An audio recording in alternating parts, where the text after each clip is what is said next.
Ok, la primera pregunta es, ¿en qué consiste la psicología clínica? La psicología clínica desde la, el punto teórico es precisamente la prevención, el diagnóstico y la intervención de, pues de precisamente de algún trastorno en específico, pero no necesariamente se requiere llegar a tener ya un trastorno para aplicar algunas situaciones de psicología clínica.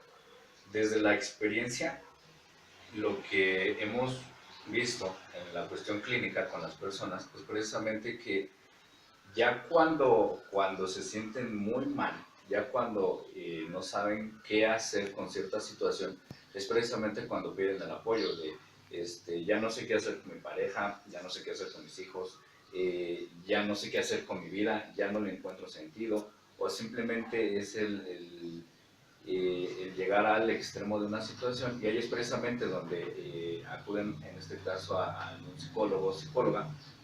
Generalmente es así, y pocas personas son quienes asisten cuando comienzan a tener algún cambio en su vida, a lo mejor cuando se cambian de trabajo o cuando se han separado, pero ellos lo ven como desde un punto de vista preventivo, precisamente para que no se sientan tan mal en algún momento y no llegar a un extremo. Ok, bueno, la segunda sería, ¿cuál es la diferencia entre síntoma y signo? Eh, la diferencia entre el signo y el síntoma es algo bien común. El síntoma es que mi hijo se porta mal en la escuela, que mi hijo es agresivo en la escuela, que mi hijo tiene una mala conducta, o el síntoma es que me duele la cabeza porque en algún momento no sé, tal vez me siento triste por las mañanas y yo digo que es por el clima, ¿no? Porque está nublado, ese es el síntoma. Este, y el signo es precisamente ya el punto que nosotros le damos como profesionistas, de decir, no, es que mira, si tu hijo es de tal forma, es precisamente porque hay agresión en tu casa, porque no te llevas bien con tu pareja, porque hay alguna situación que precisamente requieres poner atención. Ese es precisamente ya el punto en donde nosotros requerimos hacerle saber a la persona que está con nosotros que es algo más allá, o sea, que no solamente es que se pone triste porque está nublado el día, sino que trae una situación emocional atorada y requiere reconocerlo. Entonces, el síntoma siempre va a ser lo que la persona dice, es que me siento mal por esto, ¿no? Y el signo es precisamente lo que nosotros ya vemos desde el punto de vista objetivo y explicarle, mira, es esto y sucede esto y date cuenta de tal situación. Ok. Bueno, ¿qué herramientas utiliza para diagnosticar un posible síndrome o trastorno? Las herramientas son las pruebas psicológicas y pues hay varias. Y están las proyectivas, están las cognitivas y en ocasiones puede ser, dependiendo del enfoque, hay una herramienta que a mí me gusta mucho que se llama las funciones del yo. Y tiene un poco más como tendencia al psicoanálisis, pero y es precisamente porque es algo extenso de aplicar. ¿Es como tal Y una prueba? sí, son preguntas y son cantidad de preguntas. Y para hacer la evaluación, ya después de las preguntas, sí es estar evaluando por, por área y te apoyas del DSM precisamente para saber en qué rango está de bienestar mental. Y bueno, esa es una, las pruebas proyectivas son otra, las pruebas cognitivas. Eh, Está Bender, está el Luis, el Wise, dependiendo de la edad de la persona, y otras más que también pueden ser muy funcionales. Mi compañera no dijo, pero muchas gracias por habernos apoyado. Es un gusto conocerle y saber que es egresado de la UAM. Gracias. Y bueno, yo le voy a dar a continuación a las preguntas, que es ¿cuál es el modelo o enfoque en el que se basa para su terapia y por qué? El modelo y el enfoque que utilizamos nosotros generalmente es humanista gestal. Eh, Muchas personas, no todas, pero sí muchas personas cuando asisten quieren algo rápido y breve y todo esto, y dependiendo, aquí es dependiendo un poco de la persona y la situación que traiga, porque si hay ocasiones en donde la persona llega con un motivo de consulta y el motivo en 2 o 3 sesiones simplemente quedó cubierto. Entonces no se requiere tanto o no hay la necesidad de llevar un proceso más largo. Hay personas que llevan meses en sesión precisamente porque así se requiere. A lo mejor están en un proceso de duelo y requerimos acompañarlos de alguna forma durante el transcurso de los meses, y entonces ya nosotros, dependiendo cómo lo veamos, es el modelo, más allá que el modelo, es la forma de trabajar. Tanto así como el estar casado con un enfoque o con un modelo, nosotros en lo particular no lo tenemos, pero utilizamos generalmente el humanista y el gestal. ¿Cuál es su perfil? ¿Cuál es el perfil de un psicólogo clínico? El perfil, según yo, debería de ser el tener de verdad la intención y desarrollar las habilidades para acompañar a una persona en el proceso que él o que ella sienta. Y hay infinidad de motivos, pero yo, si lo tuviera que definir como el perfil de un psicólogo clínico, sería ese.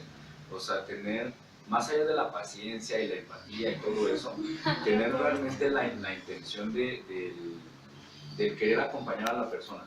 Y se trata de, independientemente del enfoque, de tener ese sentimiento humano de querer apoyar a otra persona en el proceso a algo, independientemente de lo que sea, porque hay muchos motivos de consulta. ¿Me podría mencionar cuáles serían las competencias de un psicólogo clínico? Las competencias, pues creo que sería esa, ¿no? La cuestión de la empatía, de la paciencia, de la preparación continua y constante, o sea, que aún después de que ella haya terminado la carrera, que se siguiera preparando. Y obviamente dentro del profesionalismo está la cuestión de ética, la confidencialidad, la puntualidad, el poner, hay algo que se llama escucha profunda, el poner atención precisamente a lo que dice la persona, porque eso nos da muchas herramientas, y en lo personal fue algo que en algún momento, y todavía es algo que le pongo mucha atención, porque en algún momento me hacen la observación precisamente de que hay que escuchar el tema detrás del tema. Y lo que les mencionaba hace rato, a lo mejor la persona llega y te dice, mira, es que mi vida no funciona por fulanito, pero no es la culpa de él, sino que requerimos ver algo más allá. Sí, yo considero muy importante eso que me dice, prepararnos, o sea, no solo salir y ya decir que ya estoy preparado, sino continuamente tener una preparación. Así es. Y ¿me podría decir cuáles son los principios y valores éticos de la psicología clínica? Los principios y valores éticos. Yo creo que sería aquí esta parte del... Si quieres, puedes hablar, puede ser esa parte que te comentaba del hacer un trabajo profesional. Fue algo que se fue generando a través de esa misma experiencia, y las personas, había ocasiones en donde me preguntaban, oye, ¿y das consulta o cosas así? Yo lo que más me inclinaba, que es precisamente algo que hago mucho también, es a dar talleres, cursos y toda esta parte, y en algunas empresas y a público también en general. Pero lo que en algún momento me hizo que yo dijera, bueno, voy a dar consulta, fue precisamente que es una forma de apoyar a las personas, una forma de brindar un servicio individual, y hasta cierto punto es como, yo lo veo desde un punto de vista como artesanal, porque todas las personas cuando llegan, y eso es algo bien emocionante, a mí todavía me emociona, pero antes me emocionaba mucho más, porque cuando llegaba una persona por primera vez a la entrevista, yo no sabía qué historia traía. Entonces eso era algo que a mí me emocionaba mucho, porque todas las historias que llegan son distintas. Parecerá ser parecidas, pero no. Y incluso llegaba un momento, y todavía, en donde cada persona de forma individual me hace que yo aprenda algo. Y no para mí, sino en general, o sea, tanto para las demás personas con las que atendemos, y de alguna forma también para la cuestión de la experiencia. Lo que me impulsó al final de cuentas fue el seguir apoyando a las personas de esta manera, o sea, de esta manera individual, en pareja y familiar. ¿Cuánto tiempo lleva dando consulta desde que empezó? Antes de que yo terminara la carrera, yo creo como un año antes, comenzamos, porque no estaba yo solo, comenzamos a dar consulta. Pusimos un consultorio en otro lugar lejos y nos apoyamos con una maestra que también tenemos en aquel entonces, porque en ocasiones nos pedían alguna evaluación o nos pedían que algún escrito y requeríamos la cédula profesional. Entonces obviamente no teníamos cédula porque todavía ni siquiera terminamos la carrera, pero nos apoyamos con una profesora y le explicamos que estábamos ya comenzando a trabajar y todo eso, y entonces ella de alguna forma nos respaldaba con su firma, con su cédula y nos, de alguna forma sí nos orientaba en algunas cosas. ¿Y cuánto tiempo? Pues cuéntale, del 2012 para acá son 5 años, ya casi 6 años.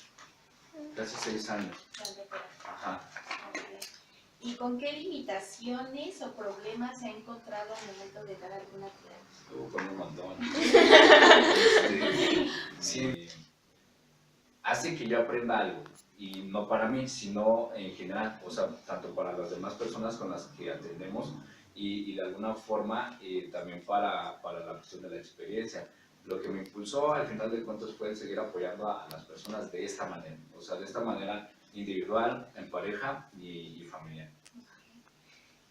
¿Cuánto tiempo lleva dando consulta desde que empezó?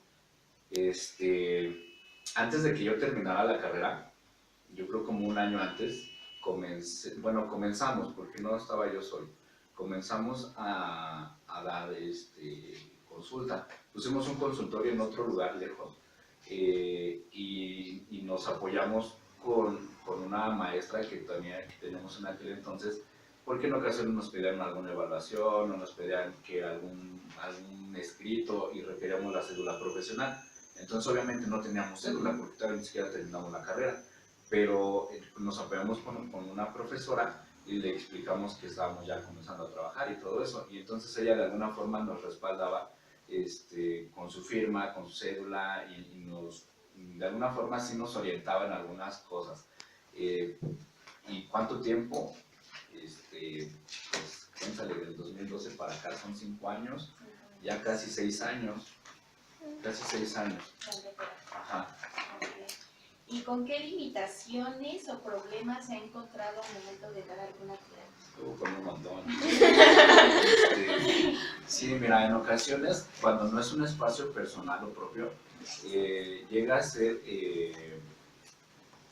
la cuestión de la instalación del lugar, que no es lo más primordial ni esencial, pero sí es importante.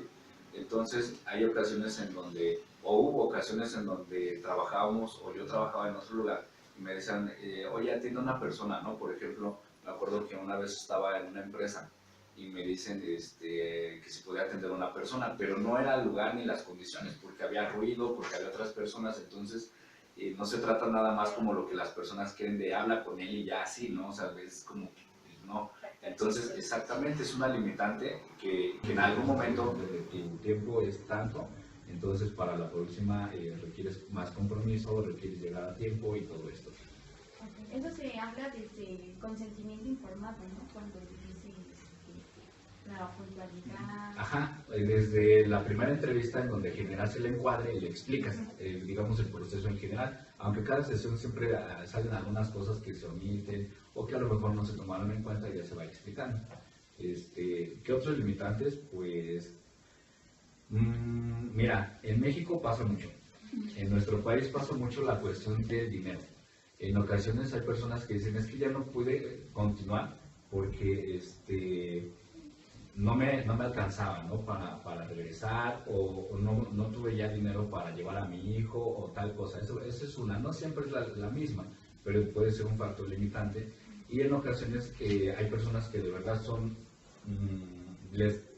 no les cuesta mucho trabajo, más bien no tienen la solvencia para pagar determinado costo por el servicio. Entonces, en algún momento lo que se llega a hacer o lo que nosotros hacemos es como hacer un sondeo económico y si es posible nosotros les bajamos el costo de la consulta y se les explica. mira, se te va a bajar el costo de la consulta por tal motivo. Hay personas que vienen, a lo mejor viene la mamá, pero aparte trae sus 2 niños, ¿no? También a la sesión, entonces ya no le cobramos lo que es la sesión completa de la que debería ser de 3, sino ya ahí nosotros hacemos igual un cálculo y ya se les cobra menos. Otro factor limitante, pues factores externos, pues puede ser el ruido. El ruido porque en ocasiones no nos deja concentrar y las personas también lo sienten, no lo perciben, entonces pues por ahorita creo que son los más principales que recuerdo. Gracias, mi compañera continúa con las siguientes preguntas. Okay, gracias. Bien, voy a continuar con la siguiente pregunta. ¿Sí? ¿Te fue difícil encontrar empleo al ser egresado? Me fue difícil, no porque no busqué empleo cuando ingresé de la escuela. Eso fue después. Cuando yo terminó la universidad, como les decía, ya tenía un consultorio y después ese consultorio lo cerramos y abrimos otro en otro espacio. La cuestión del empleo era algo precisamente que yo veía desde antes. Entonces una cosa que yo comencé a hacer es precisamente comenzar a trabajar en esto desde antes de terminar la escuela.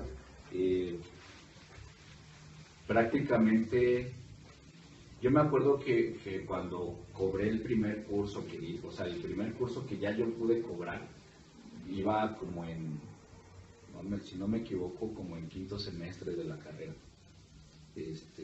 Me acuerdo que aquel primer, era un taller que di, y para mí en aquel entonces era mucho dinero. Cobré 8,000 pesos y solamente iba como 4 o 5 horas una vez a la semana. Y a partir de ahí yo me di cuenta que era una forma de trabajar y precisamente de comenzar a aplicar todo lo que ya sabía, porque información ya tenemos mucha desde los primeros semestres, pero el aplicarla precisamente es el reto. Entonces era una forma en que yo me movía porque a mí me gustaba mucho. En ocasiones yo más bien yo decidía no ir a algunos días a la escuela porque me iba a trabajar, me iba con otras personas precisamente a que me enseñaran algo y obviamente no me pagaban. O sea, yo en vez de ir a la escuela me iba a otros lugares para aprender de aquellas personas y comenzar a involucrarme en esta parte que a mí me llamaba la atención. Cuando terminó la carrera tenía ya un consultorio, no tenía tantos pacientes, así que no podía vivir al 100% de eso todavía, pero hubo un momento en donde abrimos otro consultorio más grande, éramos varios los que estábamos ahí, pero quebramos. Entonces eso me llevó a mí a pedir empleo en una empresa, pero no me contrataron porque no pasé las pruebas, casualmente. Hubo una área de las pruebas que no pasé en aquella empresa que fui, entonces no me contrataron. Pero al final de cuentas lo que yo hacía era trabajar con las personas y con la gente, y yo tenía ya sí, una cantidad considerable de pacientes. Entonces lo que yo hacía era precisamente el encontrar un espacio que me prestaran para dar consulta, mientras yo tenía la posibilidad de pagar una renta, porque en aquel entonces no lo podía hacer. Ya aquí entra una cuestión muy personal, que depende de cada quien lo que quieres, a dónde te vas a dirigir. Y después de ahí, pues, al día de hoy, después de esa vez que me rechazaron de la empresa, que ya tiene algunos años, no me acuerdo cuántos, no he vuelto a pedir empleo. O sea, aquí, este es un consultorio, bueno, tenemos 3 espacios, tenemos otro consultorio en otro lado, llegamos a tener un consultorio en otro municipio también, pero ya era mucho, entonces ya no nos daba espacio ni tiempo de ir. Y ahora lo que también hago es dar talleres, cursos y todo esto en algunas empresas y en algunos lugares en donde en algún momento pues ya trabajé. Así que, pues, yo soy mi propio empleado. Y pues, si eso del empleo, pues ahí sí les quedo mal. Porque Sí. no sé pedir empleo. Bueno, la siguiente, ¿tiene algún curso, diplomado, maestría? Sí, tengo algunas certificaciones, he ido a muchos cursos, me gusta leer también. Tengo 3 certificaciones, como yo ahorita les estaba platicando, esta parte de la que nosotros lo llamamos psicología organizacional, como capacitador externo, me gusta más esa área. No es que no me guste trabajar con las personas en sesión, sí me gusta, pero también lo divido con lo otro. Entonces tengo 3 certificaciones. Una, ¿cómo se llama? Es que está en inglés. Es una certificación en coach organizacional y liderazgo, con herramientas de Harvard y no sé qué tanto. Otra como coach profesional, avalado por una institución internacional, y diplomados, cursos y todo eso, también tengo algunos, y en la cuestión de preparación personal también, o sea, también yo voy a mi psicólogo. ¿Cómo influye en su vida personal su profesión? ¿Cómo influye? Mucho, porque es un trabajo. O sea, aunque apoyemos a las personas y nos guste mucho andar con la gente y todo esto, sigue siendo un trabajo. Y sí llega en algún momento a ser agotador, porque o sea, en algún momento comienzo a dar sesión a las 8 de la mañana y hay ocasiones en donde ese mismo día termino a las 9 de la noche. Sí tengo algunos espacios para comer y eso, pero pues, al final de cuentas es un trabajo.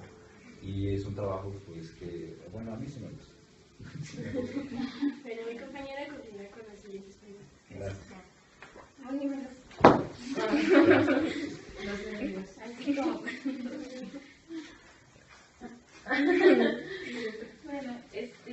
Bueno, nosotros también tenemos curiosidad en saber qué enriquecimientos ha dejado esta carrera en su vida o su profesión en su vida.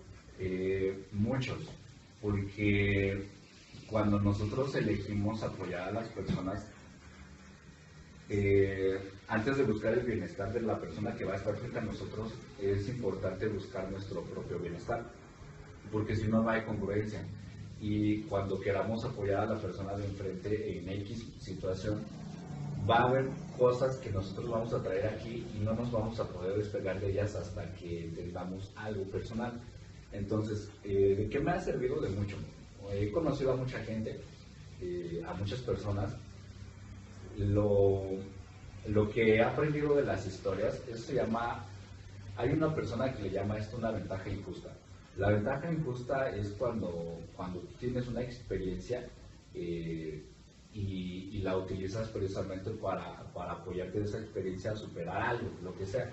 Puede ser un miedo, puede ser una frustración o incluso un malentendido con alguien. Entonces, desde mi experiencia, yo siento que he tenido muchas ventajas injustas, porque he visto la vida de la gente. Entonces hay cosas que yo digo, eso ya sé que no se debe de hacer de tal forma, porque me lo están diciendo, lo estoy viendo, o simplemente de verdad llega un momento en donde aquí está la familia, ¿no? Y tú estás así como que, ¿cómo es posible que haya llegado a ese punto? Entonces en algún momento, no es que lo utilice siempre, lo recuerdo. Por ejemplo, yo estoy con mi familia y digo, yo me acuerdo que tal familia no le funcionaba esto, entonces yo voy a hacer esto distinto. Eso es como una ventaja injusta, pero al final de cuentas es un aprendizaje personal, porque no podemos desprendernos de nosotros mismos, incluso cuando estamos dentro del consultorio, porque sigue siendo un trabajo humano. Sí, bueno, esta pregunta va a resonar con lo que se nos mencionando. ¿Cómo es que usted regula las emociones mientras la terapia? ¿Cómo las reguló? Por eso voy a mi psicóloga. Sí. Mira, llega un momento en donde no es siempre, eso es real, no es siempre, pero en algún momento, y más cuando ya llevas algunos años en esto, va a haber una situación, va a haber una persona que va a llegar y tal vez te vas a identificar con algo. O sea, eso en algún momento va a llegar a pasar, o al menos yo lo he visto en mí y lo he visto con otros colegas y con otras personas que se dedican a esto también. Y tal vez ahí es donde entra, si no estamos nosotros conscientes, si no estamos a gusto con nosotros mismos, sí nos va a mover. Y entonces ahí es donde les decía hace rato, el profesionalismo pues se va a quedar a un lado, porque no estamos con la capacidad suficiente para apoyar a una persona. ¿Cómo lo regulo? Pues yo creo que haciendo conscientes mis emociones y trabajando también mis vivencias y ¿cómo te diría? mis propias experiencias también en una terapia, porque si no, no sería congruente. O sea, es como si yo te dijera, pues corre 10 kilómetros, ¿no? Y tienes 15 minutos para correr, pero pues si yo no lo hago, o sea, ¿cómo me atrevo a decirle a la persona que lo haga? Entonces viene a ser lo mismo, la congruencia. Bueno, también tenemos que saber si alguna vez se debe desarrollar los sentimientos o afectos hacia un paciente. Hacia un paciente, no. Lo que en algún momento ha sucedido es que se genera como que esa parte de la confianza. Y al final del proceso terapéutico, la persona en algún momento, y a ustedes les va a suceder igual, cuando terminas un proceso terapéutico o antes de que lo termine, la persona te lo reconoce. O sea, te dice gracias porque esto, gracias porque me ayudaste, gracias porque ahora me siento diferente, porque después de lo que hemos hecho, trabajado, visto y demás, ahora soy distinta en tal situación.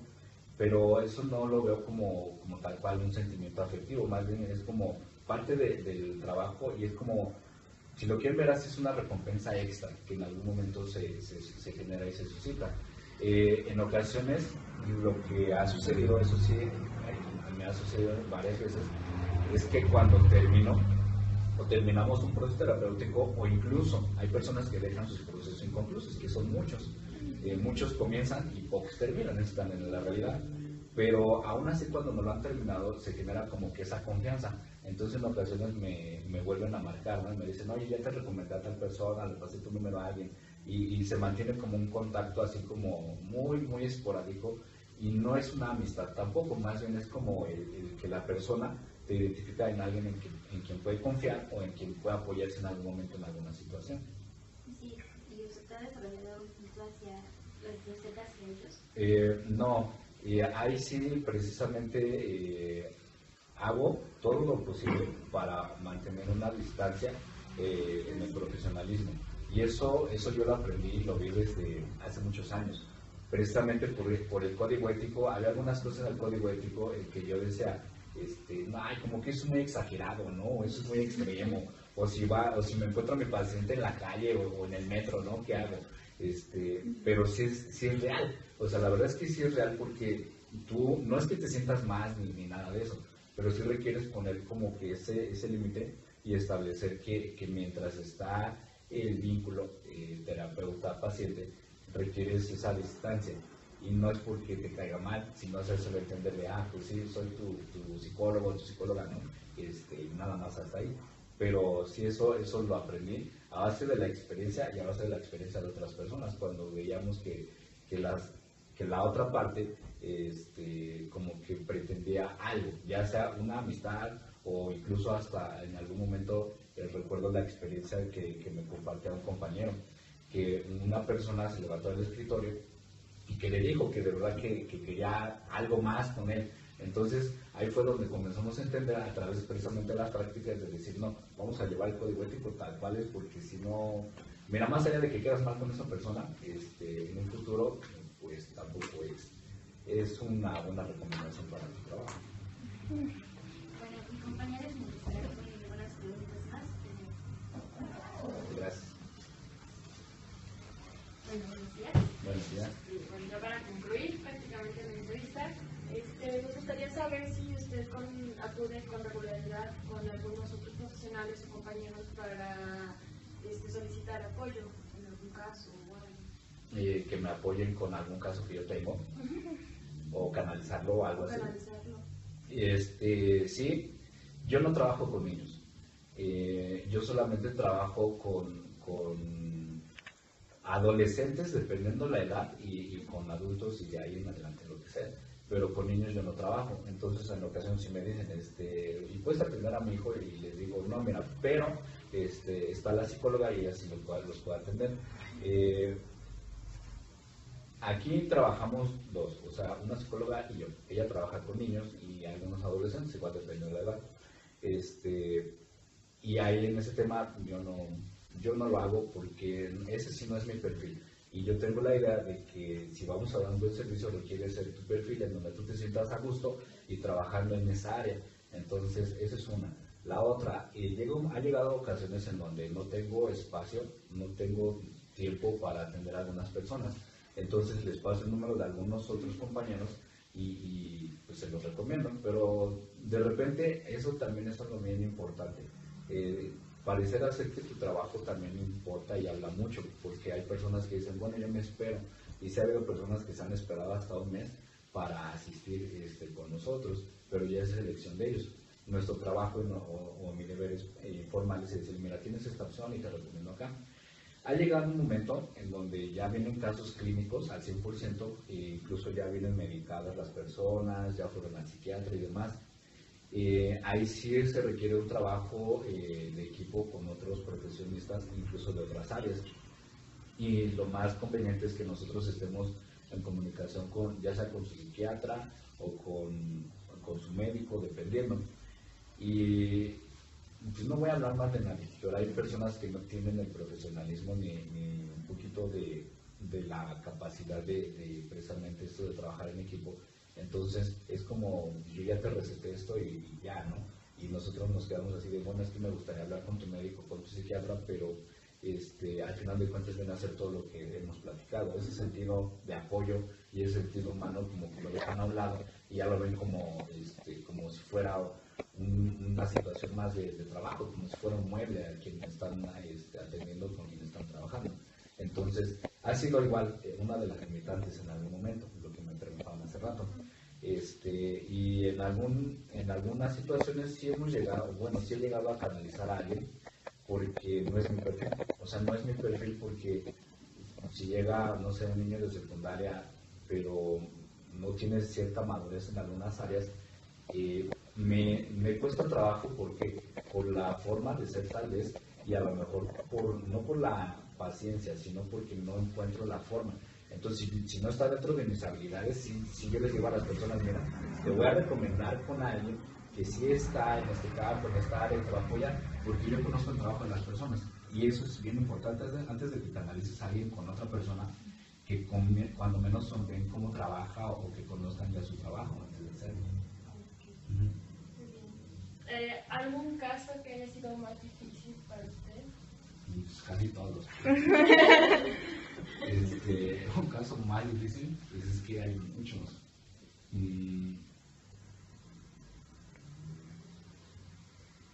Hace como 2 años,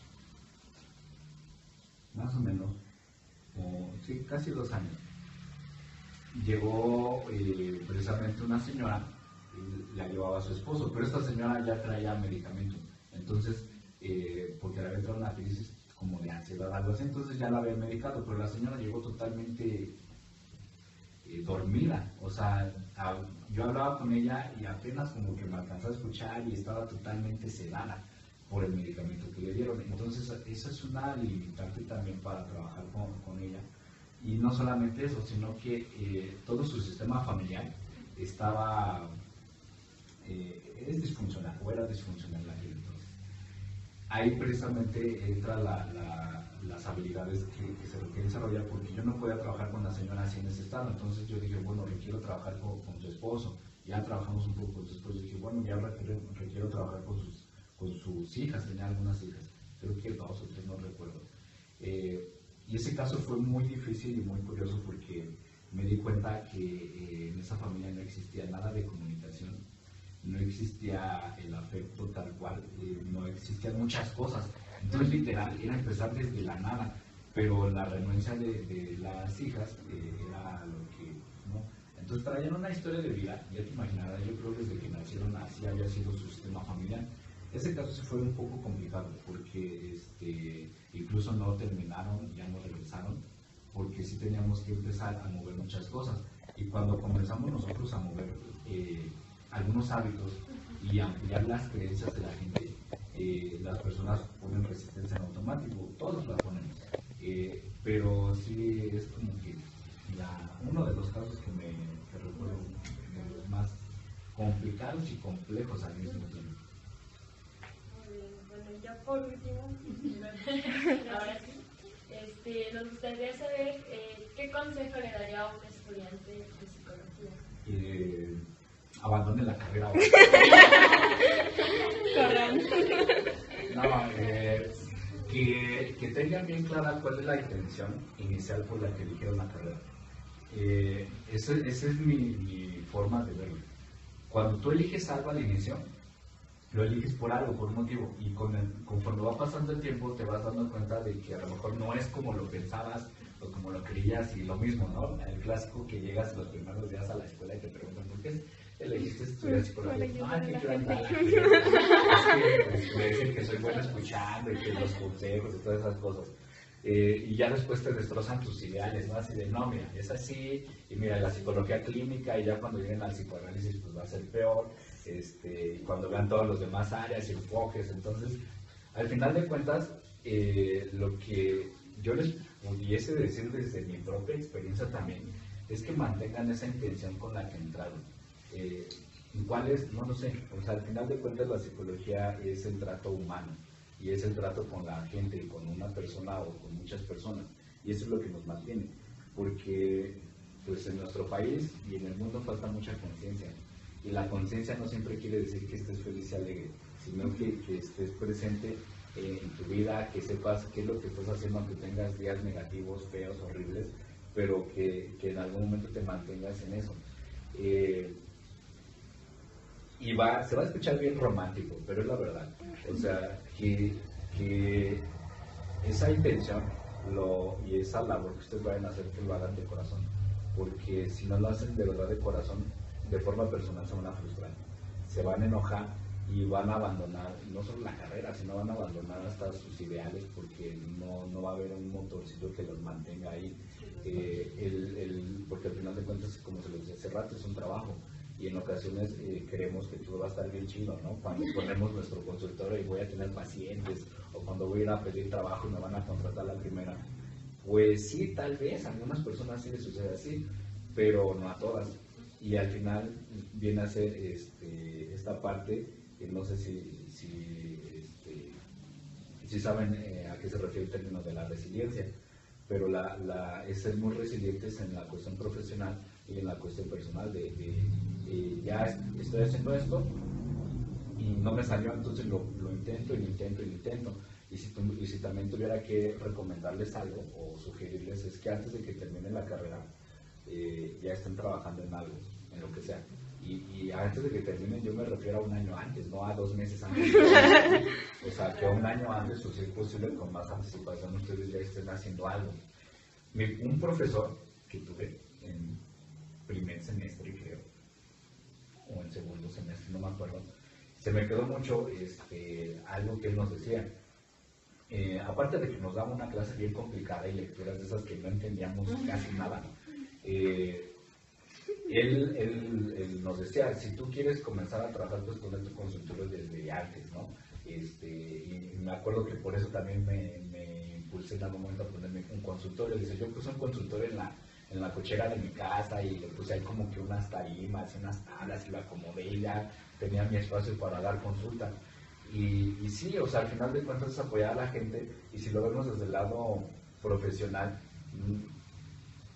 lo único que requieres es una cédula, que sí requieres trabajar para ello, tener tu título, pero hay otras personas que te pueden respaldar, y entonces ahí entra tu intención de comenzar a trabajar desde antes de hacerlo.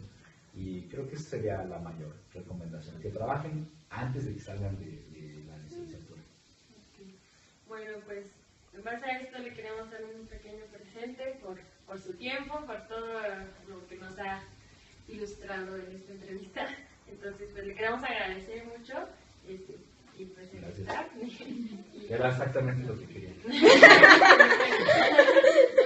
Sí. Y pues eso sería todo prácticamente de parte de nosotros, estudiantes de la UAM. Muchas gracias. Somos orgullosamente de la UAM. Claro.